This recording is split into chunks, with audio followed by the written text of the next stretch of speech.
President Joe Biden is no stranger to the art of negotiation. After all, he spent nearly 4 decades in the Senate and has always prided himself on his ability to reach agreements across party lines. However, this time around he has made a bold and hilarious decision that is sure to leave the Republicans in stitches. Biden has refused to negotiate with the GOP majority in the House of Representatives to link increasing the debt ceiling with cutting federal spending. Instead, he is insisting that Congress pass a clean debt ceiling increase with no conditions attached. In other words, he's basically saying, "Hey Republicans, I'm not playing your games anymore. You want a debt ceiling increase? Fine, but you're getting it without any strings attached. Just like my hair." Biden's refusal to play ball with the Republicans is rooted in the Obama administration's experiences in 2011-2015 when they tried to navigate increases in the debt ceiling through the same political configuration as present today, a Democratic Senate and a Republican House.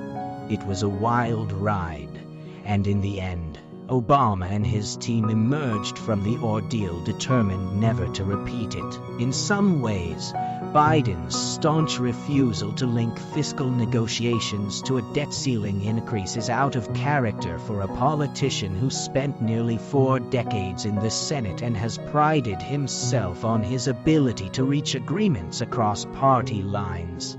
However, he is a man of his word, and administration officials make clear that Biden is not precluding negotiations with the House Republicans over fiscal policy. In other words, he's saying, "I may be a nice guy, but I'm not a pushover, so you better believe I won't allow Republicans to link fiscal negotiations to the threat of not raising the debt ceiling."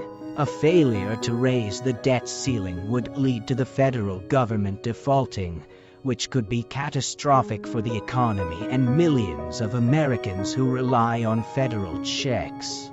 It's a situation that has never happened before and would likely leave the stock market in shambles, interest rates sky high, and payments to millions of Americans disrupted.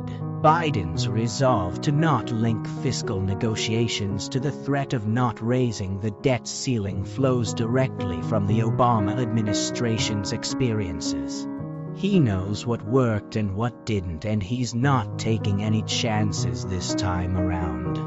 So, he's got his eyes on the prize and his ears to the ground, ready to make the best decisions for the American people without any interference from the GOP. In conclusion, President Biden's bold decision to reject GOP demands and insist on a clean debt ceiling increase is a hilarious and effective move that will have the Republicans laughing all the way to the bank. And the best part, no conditions attached. Just like a good joke. It's short, sweet, and to the point.